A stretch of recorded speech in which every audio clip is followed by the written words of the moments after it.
உண்மை சம்பவம்.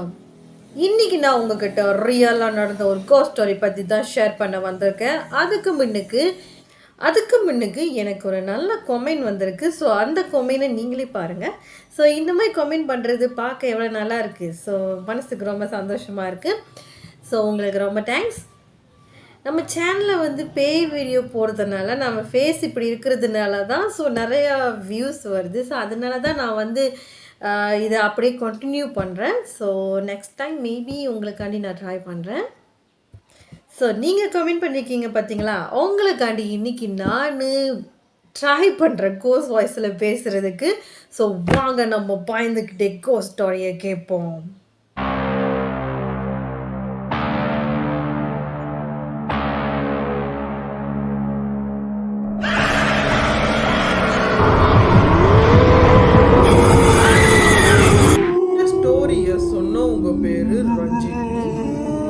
ரஞ்சினிக்கு நடந்துச்சான்னு பார்த்தீங்கன்னா, ஆமாம், ரஞ்சினிக்கு தான் நடந்துச்சு. இப்போ இருக்கிற ஜெனரேஷனில் இருக்கிற எல்லாமே ஒரு சின்ன தப்பு செய்கிறது தான் இவங்களும் செஞ்சுருக்காங்க. அதாவது என்னன்னா, சோசியல் மீடியாவில் நார்மலாக இவங்க யாருக்கும் தெரியாத ஒரு நபருக்கு மெசேஜ் அனுப்பி அவரு கூட பழக்கமாக இருக்காங்க. ரஞ்சினியும் அந்த ஆண்மகன் பேர் நாதன். இவங்க ரெண்டுமே சோசியல் மீடியாவில் பழகி அதுக்கப்புறம் அவங்களோட மொபைல் நம்பரை சேஞ்ச் பண்ணிக்கிட்டாங்க. அதுக்கப்புறம் அவங்க ஃப்ரெண்ட்ஸாக பழக ஆரம்பிச்சிருக்காங்க. ஃப்ரெண்ட்ஸாக பழகிக்கிட்டே இருந்தவங்க சில டைம் ஆனதுக்கப்புறமா அவங்க ரெண்டு பேருமே காதலிக்க ஆரம்பிச்சிருக்காங்க. இதை அடுத்த படிக்கு கொண்டு போகணும்னு ரெண்டு பேருமே வீட்டில் சொல்லலான்னு முடிவெடுத்திருக்காங்க. ரஞ்சினி அவங்க வீட்டில் சொன்னதுக்கு அவங்க வீட்டில் நம்ம ரஞ்சினி எதாக இருந்தாலும் சரியாக தான் செய்வா அப்படின்னு முடிவு பண்ணி அவள் சொன்ன விஷயத்துக்கு அக்செப்ட் பண்ணிக்கிறாங்க. சரி, அந்த பையனே உனக்கு கல்யாணம் பண்ணி வைக்கிறோம் அப்படின்னு அக்செப்ட் பண்ணிக்கிறாங்க. ஆனால் இந்த நாதனோட வீட்டில் சில பிரச்சனைகள் வருது. அவங்க அம்மாவுக்கு சுத்தமாக பிடிக்கல. என்ன காரணம்னு பார்த்தீங்கன்னா, அவங்க அம்மா ஏக்குமில்லே நாதனுக்கு ஒரு பொண்ணை பார்த்து வச்சுருக்காங்க. ஆனால் நாதன் சொல்லியிருக்காரு, என்னால் அந்த பொண்ணை கல்யாணம் பண்ண முடியாது, நான் ரஞ்சினியை தான் கல்யாணம் பண்ணுவேன்னு கிடுக்கு புடியாக அவர் இருந்திருக்காரு. ஸோ வேறு வழி இல்லாமல் அவங்க அம்மா சரின்னு ஒரு மனமாக சம்மதிச்சிருக்காங்க. ஒரு நாள் என்ன ஆகுதுன்னா, நாதனோட அம்மாவும் அவங்க ஃபேமிலியும் ரஞ்சினியை பொண்ணு பார்க்க போகிற மாதிரி அவங்க வீட்டுக்கு போகிறாங்க. ஸோ அங்கே போய் பொண்ணெல்லாம் பார்த்துட்டு அவங்க வீட்டில் உள்ளவங்க நல்லா அவங்கள வர வச்சுட்டு வீட்டுக்கு அனுப்பி வைக்கிறாங்க. அந்த டைமில் நாதனோட அம்மா ரஞ்சினியை தனியாக கூப்பிட்டு ரஞ்சினி கிட்ட சொல்கிறாங்க, உன்னை எனக்கு சுத்தமாக பிடிக்கல, என் பையனுக்கு பிடிச்சிருக்கிறதுனால தான் வேறு வழியே இல்லாமல் அக்செப்ட் பண்ணிகிட்டே இருக்கேன் அப்படின்னு சொல்லிட்டு அந்த இடத்துலேருந்து அவங்க வீட்டுக்கு போகிறாங்க. நாதனோட அம்மா சொன்ன அந்த விஷயத்த யாருக்கிட்டேயுமே நம்ம ரஞ்சினி ஷேர் பண்ணவே இல்லை. அவங்களோட மனசுக்குள்ளேயே அந்த விஷயத்தை அவங்க வச்சுக்கிட்டாங்க. ஒரு நாள் என்ன ஆகுதுன்னா, நாதன் அவங்க அம்மா கூப்பிட்டாங்கன்னு சொல்லி ரஞ்சினியை வீட்டுக்கு வர சொல்கிறாரு. ஆனால் ரஞ்சினி என்ன முடிவு பண்ணுறாங்கன்னா, அங்கே போகாமல் எப்படியாவது போய் சொல்லி அங்கே போகாமல் இருந்துடலாம் அப்படின்னு சொல்லி முடிவெடுக்கிறாங்க. இருந்தாலும் நாதன் சும்மா விடுறதா இல்லை. நாதன் கால் மேலே கால் பண்ணிக்கிட்டே இருக்காரு, நீ வீட்டுக்கு வா வான்னு கூப்பிட்டுக்கிட்டே இருக்காரு. ஸோ வேறு வழி இல்லாமல் ரஞ்சினியும் அவங்க வீட்டுக்கு போகிறாங்க. ரஞ்சினி நாதன் வீட்டுக்கு போகும்போது தோராயம் மணி ஒரு 2 இருக்கும். ஸோ அவங்க போயிட்டு காலிங் பெல்ல தட்டி தட்டி பார்க்குறாங்க. ஆனால் வீட்டு கதவை யாருமே திறக்கவே இல்லை. ரொம்ப நேரமாக வெளியிலே நின்றுக்கிட்டு இருந்த ரஞ்சினிக்கு கோபம் இனிமேல் வீட்டுக்கு கிளம்பிட வேண்டியதான் அப்படின்ட்டு கிளம்புறதுக்கு அவங்க டேர்ன் பண்ணி நடக்க ஆரம்பிக்கிறாங்க. அந்த டைமில் நாதன் கதவை திறக்கிறாரு. ஓ, நீ தான் வெளியில் நிற்கிறியா, உள்ள வா அப்படின்னு சொல்லி உள்ளே கூப்பிடுறாரு. ஆனால் ரஞ்சினி கோபத்தில் இருக்கிறதுனால அவங்க என்ன சொல்கிறாங்கன்னா, நான் உள்ளே வரல, எனக்கு மணியாச்சு, ரொம்ப நேரமாக நான் இங்கே வெயிட் பண்ணிக்கிட்டு இருக்கேன், நான் வீட்டுக்கு கிளம்புறேன் அப்படின்னு சொல்லி கோபமாக பேசுகிறாங்க. அவங்க கோபமா பேசின அந்த சத்தம் வந்து கிச்சன்ல இருக்கிற அவங்க நாதனோட அம்மாவுக்கு விளங்கியிருக்கு. அவங்க உடனே அங்கேருந்து சொல்றாங்க, ரஞ்சினி என்ன கோபம், உள்ள வா அப்படின்னு சொன்னானே. ரஞ்சினி வேற வழி இல்லாம வீட்டுக்குள்ள பூர்றாங்க. ரஞ்சினி முதல் முறையா அந்த வீட்டுக்குள்ள பூர்றதுனால அந்த வீடை கொஞ்சம் சுத்தி பார்க்கறாங்க.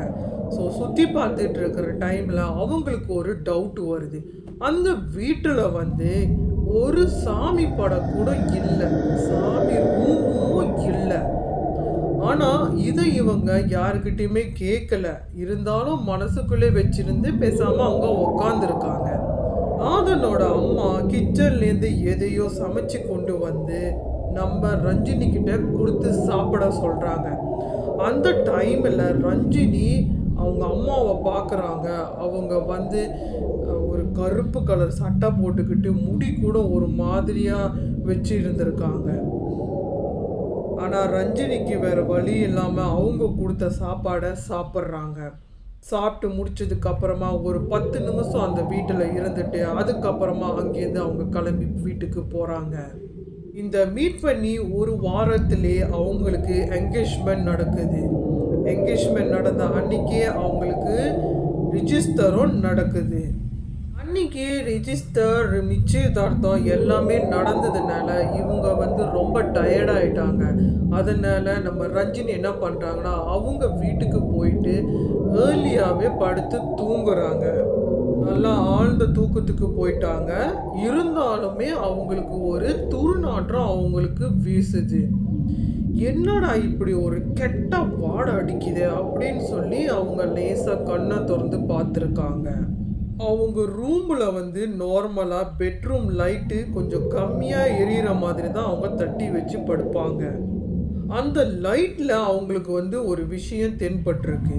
அவங்க ரூம் ஒரு கார்னரில் வந்து ஒரு அழுகுன ஒரு உருவம் வந்து மூஞ்சி பாதி எரிஞ்சு போய் அவங்க ஒரு உருவத்தை பார்த்து பயந்துருக்காங்க. அவங்க உடனே அம்மாவை கூப்பிடலான்னு சொல்லி வாயை திறக்கிறாங்க. ஆனால் அவங்கனால வாயை திறந்து பேச முடியல. எணிஞ்சு ஓடிடலான்னு பார்க்குறாங்க. ஆனால் அவங்கனால பெட்ரூம்லேருந்து எணிக்கவே முடியல. அதுக்கப்புறம் என்ன நடக்குதுன்னா அந்த கொடூரமான உருவம் ரஞ்சினி கிட்ட வந்து மெல்லமாக பேச ஆரம்பிக்குது. நாதனை நீ கல்யாணம் பண்ணாத, நீ கல்யாணம் பண்ணனா உன்னை நான் கொன்னுருவேன் அப்படின்னு சொல்லி சொல்லுது. ரஞ்சினிக்கு என்ன பண்ணுறதுன்னே தெரியல. ரஞ்சினி அவங்களுக்கு தெரிந்த எல்லா கடவுளோட பேரையும் சொல்லிக்கிட்டு இருக்காங்க. சொல்லி கொஞ்ச நேரத்தில் அந்த உருவம் மெல்லமாக அப்படியே மறைஞ்சி போகுது. அதுக்கப்புறம் அந்த உருவம் போனதுக்கப்புறமா ரஞ்சினி நார்மலுக்கு வந்திருக்காங்க. அதுக்கப்புறம் ரஞ்சினி என்ன பண்ணுறாங்கன்னா வேகமாக போய் நடந்த விஷயத்த அவங்க அம்மா கிட்ட போய் சொல்கிறாங்க. அவங்க அம்மா உடனே அதுக்கு சொல்கிறாங்க, இன்னைக்கு நீ நிறைய வேலை செஞ்சுருக்க, அதனால உனக்கு கெட்ட கனவு வந்திருக்கு, எதையை பற்றியும் நீ நினைக்காத, போய் படுத்து தூங்குன்னு சொல்லிட்டு விபூதியை வச்சு அவங்க பக்கத்திலே படுக்க வச்சுக்கிறாங்க. ஆனால் ரஞ்சினிக்கு தூக்கமே வரலை. இந்த நடந்த விஷயத்தை நினச்சி அவங்க யாராக இருக்கோம், எதுக்கு இப்படி சொல்லுதுன்னு நினச்சி அவங்களால தூங்க முடியல. இப்படி ஒரு வாரத்தில் அவங்களுக்கு 2 பேர்த்துக்குமே திருமணம் ஆகுது. திருமணம் முடிஞ்சு இவங்க 2 பேருமே ஒரு அப்பார்ட்மெண்ட்க்கு போகிறாங்க. ஒரு மாதம் ஆனதுக்கு அப்புறமா ரஞ்சினி ப்ரெக்னெண்ட்டாக இருக்காங்க. ஸோ நாதன் வந்து ரொம்ப சந்தோஷப்படுறாரு. ஆனால் நாதன் வந்து என்ன முடிவெடுக்கிறாருன்னா நம்ம குழந்தைக்காகவும் நமக்காகவும் நிறைய சம்பாதிக்கணும் அப்படின்னு அவங்க வேலை செய்கிற இடத்துல நைட் ஷிஃப்ட், டே ஷிஃப்ட் அப்படின்னு மாற்றி நிறைய வேலை செய்ய ஆரம்பிச்சிருக்காரு. ஒரு நாள் அவருக்கு நைட் ஷிஃப்ட் நடக்குது. அப்போது நாதன் வேலைக்கு போயிட்டாரு. நம்ம ரஞ்சினி மட்டும்தான் வீட்டில் இருக்காங்க. அப்போது என்ன நடக்குதுன்னா ரஞ்சினியோட வீட்டில் கரண்ட் இல்லாமல் நின்று போச்சு. ஸோ கரண்ட் நின்று போன அடுத்த செகண்டே அந்த வீட்டில் பயங்கரமாக துர்நாற்றம் அடிக்க ஆரம்பிச்சிருக்கு. அந்த துர்நாற்றம் அடித்த கையோட ரஞ்சினிக்கு வந்து பழைய ஞாபகம் வருது. ஒருவேளை அதுவாக இருக்குமோ அப்படின்ற ஞாபகம் வருது. அவங்க உடனே ஒரு கேண்டலை எடுத்துக்கிட்டு இது உண்மையிலே கரண்ட் போச்சா இல்லை யாராவது பண்ண சதியா அப்படின்ட்டு பார்க்கறதுக்கு அந்த மெயின் ஜூஸ் கிட்ட இவங்க போகிறாங்க. அந்த கேண்டல் அவங்க எடுத்துக்கிட்டு அந்த மெயின் ப்ளக் கிட்ட போகிறாங்க. அங்கே போனதுக்கு கையோடையே அங்கே ஒரு பயங்கரமான ஒரு பெண் உருவம் நிற்கிறத அவங்க பார்க்குறாங்க. அதை பார்த்த கையோட அவங்களுக்கு பயங்கர பயமாக ஆயிடுச்சு. அப்போ உடனே அந்த உருவம் என்ன சொல்லுதுன்னா, நான் ஏற்கனவே சொன்னேன் நீ அவரை கல்யாணம் பண்ணாத அப்படின்னு, இப்போ உன் உயிர் போக போகுது பாரு அப்படின்னு சொல்லுது. ரஞ்சினி செஞ்ச புண்ணியம் போல கொஞ்ச நேரத்திலேயே அந்த வீட்டோட கதவை யாரோ திறக்கிறாங்க. யாருன்னு பார்த்தா அவங்களோட கணவர் தான் வந்து நிற்கிறாரு. ஸோ நாதன் வந்த கையோடையே ரஞ்சினிக்கு அவ்வளோ சந்தோஷம். நேராக ஓடி போய் அவங்கள கட்டி பிடிச்சி அழுதுகிட்டே நடந்த விஷயங்களை சொல்கிறாங்க. அதுக்கப்புறம் அந்த வீட்டில் கரண்டும் வந்துடுது. நாதனுக்கு கடவுள் மேலே நம்பிக்கை கிடையாது. அதனால அவர் இதெல்லாம் ஒரு கற்பனை, சயின்ஸ் உலகத்தில் இருந்துக்கிட்டு இப்படியெல்லாம் நீ பேசலாமா அப்படின்னு சொல்லி கலாய்ச்சிட்டு அவர் இந்த விஷயத்தை பெருசாக படுத்தாமல் அப்படியே போகிறாரு. இந்த சம்பவம் நடந்து முடிஞ்சதுக்கு அப்புறமா ரஞ்சினிக்கும் அவங்க ஹஸ்பண்டுக்கும் டெய்லி சண்டை நடக்க ஆரம்பிச்சிருக்கு. டெய்லி சண்டை சண்டை சண்டை. அவர் ஃப்ரெண்ட்ஸோட வெளியில் போயிடுவார், சுற்றிட்டு வீட்டுக்கு வர மாட்டார். 2 நாள் 3 நாள் அந்த மாதிரி வீட்டுக்கு வராமல் அப்படியே இருந்திருக்காரு. எவ்வளோ ஆசையாக அந்த குழந்தைய அவர் நினைச்சாரோ அந்த குழந்தை பற்றி ஒரு வார்த்தை கூட கேட்கறது இல்லை. நார்மலாக செக்கப்புக்கு கூட அவர் கூட போகிறது இல்லை. ஒரு தடவை நம்ம ரஞ்சினி செக்கப்புக்கு ஒண்டி போகிறப்ப டாக்டர் என்ன சொல்லியிருக்காங்கன்னா, நீ ரொம்ப வீக்காக இருக்கிற, இப்படியே வீக்காக இருந்தனா உனக்கு குறை மாதத்துலேயே குழந்த பிறந்துடும், 7வது மாதத்துலேயே குழந்த பிறந்துடும் அப்படின்னு சொல்லி சில மருந்துகளை எழுதி கொடுத்துருக்காங்க. கணவர் இப்படி நடந்துக்கிறாரே அப்படின்னு வருத்தத்தில் இருந்த ரஞ்சினி சாப்பாடு ஒழுங்காக சாப்பிடல, மருந்தும் ஒழுங்காக சாப்பிடலை. அப்போது அவங்க என்ன ஆகுதுன்னா 7 மாதத்துலேயே அவங்களுக்கு பிரசவ வலி வருது. பிரசவ நாள் அன்னைக்கு கூட அவங்க ஹஸ்பண்ட் வீட்டில் இல்லை. இவங்க அப்படி இப்படி கஷ்டப்பட்டு வெளியில் போய் ஒரு ஆட்டோ பிடிச்சி ஹாஸ்பிட்டலுக்கு போகிறாங்க. அங்கே போய் அவங்களுக்கு ஒரு அழகான பெண் குழந்தை பிறக்குது. அந்த ஹாஸ்பிட்டலில் மற்றவங்களுக்கு பிறந்த குழந்தை ஹஸ்பண்ட் ஒய்ஃபை அவங்க வந்து அவ்வளோ நல்லா டேக்கே பண்ணிக்கிறாங்கன்னு நம்மளோட ரஞ்சினி பார்த்து ரொம்ப கவலைப்பட்டாங்க. நம்மளோட கணவர் இங்கே குழந்தைய கூட பார்க்க வரலையே அப்படின்னு. குழந்தை பிறந்ததுக்கு அப்புறமா ரஞ்சினியோட அம்மா அவங்க வீட்டுக்கு கூட்டிகிட்டு போகிறாங்க. அவங்க வீட்டுக்கு கூட்டிகிட்டு போய் ரொம்ப நாள் சென்று கூட அவங்க ஹஸ்பண்ட் வந்து பார்க்கவே இல்லை. உடனே ரஞ்சினி என்ன பண்ணுறாங்கன்னா, குழந்தைய அவங்க அம்மாவை பார்க்க சொல்லிட்டு அவங்களோட அப்பார்ட்மெண்ட்டுக்கு போகிறாங்க. அங்கே போய் பார்த்தா நாதன் வீட்டில் இல்லை. அவரோட துணிமணிகளும் வீட்டில் இல்லை. வருவாருன்ட்டுன்னு அவங்க அங்கே வெயிட் பண்ணி பார்க்குறாங்க. ஆனால் அவர் வரவே இல்லை. ரஞ்சினி கவலையோட வீடு திரும்பி அவங்க சாப்பிட்றது இல்லை, ஒழுங்காக குழந்தைக்கு ஒழுங்காக பால் கொடுக்கறது இல்லை, அப்படியே தனிமையே உட்காந்துக்கிட்டு வாழ்க்கையே போச்சு அப்படின்னு சொல்லி என்னை ஏமாற்றிட்டான்ட்டுன்னு அப்படியே பேசிக்கிட்டு ஒரு மூலையில் உட்காந்து இருந்திருக்காங்க. இதை பார்த்து கவலைப்பட்ட அவங்களோட அப்பா அம்மா என்ன பண்ணுறாங்கன்னா, ரஞ்சினியை கூட்டிகிட்டு ஒரு சைக்காட்ரிஸ்ட் பார்க்குறதுக்கு ஹாஸ்பிட்டலுக்கு கூட்டிகிட்டு போகிறாங்க.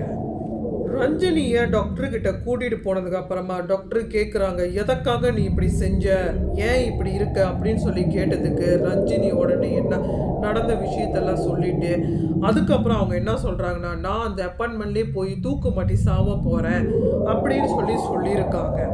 ஆனால் அவங்கக்கிட்ட கேட்டதுக்கு இன்னமும் அவங்களுக்கு தெரியல எதற்காக நான் அப்படி சொன்னேன் அப்படின்னு சொல்லி ரஞ்சினி சொல்லியிருக்காங்க.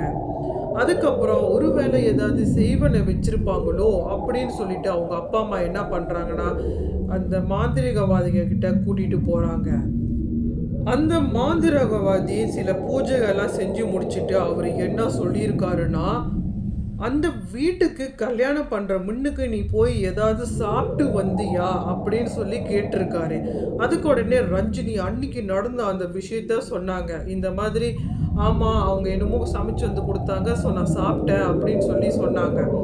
அதை கேட்ட உடனே ரஞ்சினிக்கு இவருக்கு எப்படி நாங்கள் நடந்த விஷயம் தெரியும், நான் சாப்பிட்ட விஷயம் அப்படி கேட்குறாரு அப்படின்னு அவங்க யோசிச்சுக்கிட்டு இருக்காங்க. அதுக்கப்புறம் அந்த மாந்திரவாதி என்ன சொல்கிறாருன்னா, அந்த லேடி வந்து ஆல்ரெடி பிளாக் மேஜிக் செய்கிறவங்க. அவங்க வந்து சில மந்திரங்கள்லாம் செஞ்சு சுடுகாட்டுக்கு போயிட்டு அவங்க கையை கீறி அவங்களே பிளட்டை கொடுத்து இந்த மாதிரி உனக்கு வந்து ஒரு ஆவியை ஏவி விட்டுருக்காங்க உன் உயிரை எடுக்கிறதுக்கு. இதுக்கு தேவைப்படுற உன்னோட முடி நெகம் இந்த ஐட்டத்தை எல்லாத்தையுமே கொண்டு போய் கொடுத்தது அந்த நாதன் தான் அப்படின்னு இன்னொரு பயங்கர ஷாக்கிங்கான விஷயத்த சொல்றாரு. இந்த மாந்திரிகவாதி சொன்னதை ரஞ்சினினால அக்செப்ட் பண்ணிக்க முடியல. இருந்தாலும் அவங்க என்ன சொன்னாங்கன்னா, அவங்க வீட்டுக்கு போனதுக்கு அப்புறமா தான் அவங்க தைரியமா இருக்கிற மாதிரி ஃபீல் பண்ணியிருக்காங்கன்னு சொல்லியிருக்காங்க. அதுக்கப்புறம் அவங்க அம்மா என்ன பண்ணியிருக்காங்கன்னா, அதாவது ரஞ்சினியோட அம்மா, அவங்க இருந்த அந்த இடத்துல போய் சுட்டு வட்டாரத்தில் இருக்கிறவங்ககிட்ட போய் விசாரிக்கிறாங்க. விசாரிச்சு அப்போ தான் தெரியுது, அந்த மாந்திரகவாதி சொன்னதை தான் எல்லாருமே சொல்லியிருக்காங்க. அவங்க வந்து ஒரு பிளாக் மேஜிக் செய்கிற ஃபேமிலி அப்படின்னு.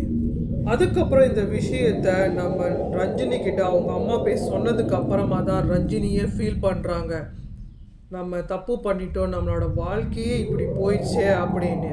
அதுக்கப்புறம் ரஞ்சினி வந்து டிவோர்ஸ் அப்ளை பண்ணி டிவோர்ஸ் கிடச்சிட்டு அந்த புது குழந்தையோட அவங்க வந்து இப்போ தனிமையாக வாழ்ந்துக்கிட்டு இருக்காங்க அப்படின்னு ரஞ்சினி சொல்லியிருக்காங்க.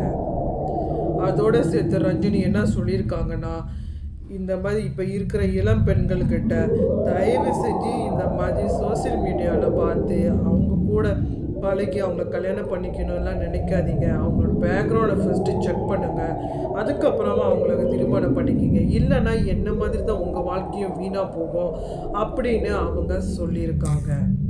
இந்த மாதிரி சம்பவம் உங்களோட லைஃப்லேயும் நடந்திருக்கா? அப்போ நீங்கள் மறக்காமல் என்கிட்ட ஷேர் பண்ணுங்கள், அதை நான் மக்கள்கிட்ட கொண்டு போய் சேர்க்குறேன். கீழே இன்ஸ்டாகிராமில் லிங்க் இருக்குது, மறக்காமல் அங்கே போய் தட்டி ஃபாலோ பண்ணி நீங்கள் வாய்ஸ் நோட்டாக கூட நீங்கள் என்கிட்ட ஷேர் பண்ணலாம். ஸோ இது வரைக்கும் என் சேனல் சப்ஸ்கிரைப் பண்ணிகிட்டு இருந்தேன் உங்கள் எல்லாத்துக்குமே ரொம்ப ரொம்ப நன்றி. அப்புறம் சப்ஸ்கிரைப் பண்ணாமே பார்த்துக்கிட்டு இருக்கீங்க பார்த்தீங்களா, மறக்காமல் ஒரு சப்ஸ்கிரைப் பண்ணி நான் தட்டி விட்டுடுங்க. இல்லைனா இன்னைக்கு நான் உங்களோட கனவுல வருவேன்.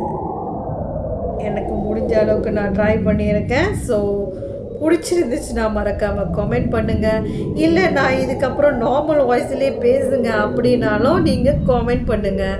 ஸோ அடுத்த வீடியோவில் சந்திக்கிறேன். பாய்.